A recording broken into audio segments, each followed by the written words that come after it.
the first scream echoed through the canyon like thunder, low, primal, and broken. Most people would have run. But Elias Rowan was not most people. He had lived alone in the Lost Valley for 10 long years.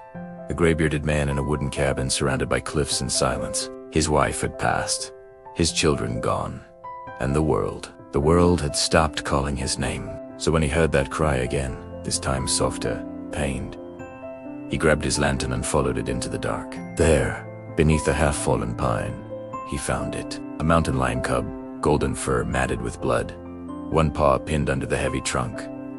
Its chest rose and fell with panic. The lion's eyes caught the lantern light, amber, unblinking, full of both fire and fear. Elias whispered, "Easy, little one, easy." He used the axe handle to lift the branch, fully expecting claws and teeth, but instead, silence.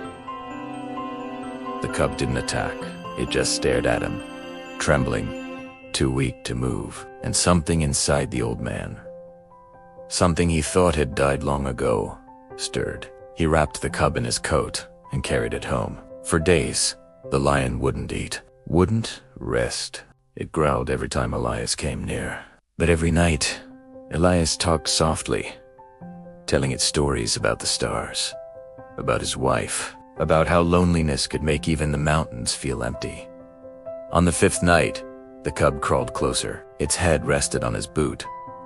He smiled through tears. "Guess we're both broken things, huh?" He named her Solara, for the way her fur caught the light like sunrise over snow, Monspa said. The cub grew fast, muscles strong, eyes sharper than flame. She would follow him through the valley, silent as a shadow, her paws leaving almost no mark on the earth.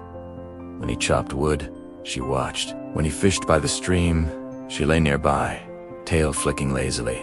Sometimes she'd vanish for days, then return, brushing her massive head against his arm like an apology. Elias never tried to cage her, never tried to make her tame. He understood the mountain lion does not belong to anyone, but somehow, she chose to stay. One winter night, the valley turned white with snow.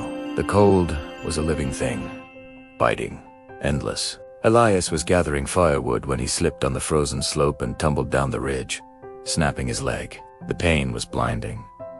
He tried to crawl, but the snow was too deep. His body started to numb. "Guess this is how it ends," he whispered, and then he heard it. That low, familiar growl, cutting through the storm. Through the blizzard came Solara, enormous now, fur streaked with frost, eyes burning gold in the night. She pressed her body against him, shielding him from the wind, her breath hot against his face. When he drifted into unconsciousness, he felt her dragging him, inch by inch toward the flickering light of his cabin. By morning, he was alive. Solara was gone. Only her paw prints circled the cabin in wide, watchful loops. He never saw her again after that, but every spring, he'd find signs. A half-eaten deer left near his door, claw marks on the old pine, the faint sound of a roar carried by the wind, and every time, he'd smile, whispering into the mountains, "Thank you. My wild girl, you didn't just save my life. You reminded me what it means to feel alive."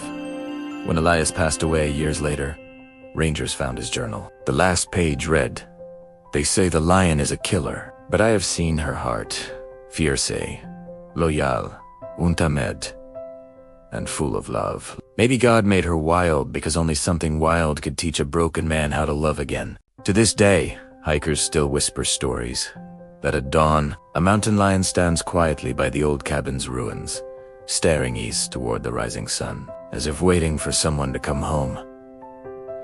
Not all love is meant to be held. Some love is meant to remind us that what's wild isn't always dangerous, and what's untamed can still be deeply loyal. True connection doesn't come from control. It comes from respect. If you met something truly wild, fierce, dangerous, yet capable of love, would you risk your safety to understand it, or turn away because the world told you to be afraid?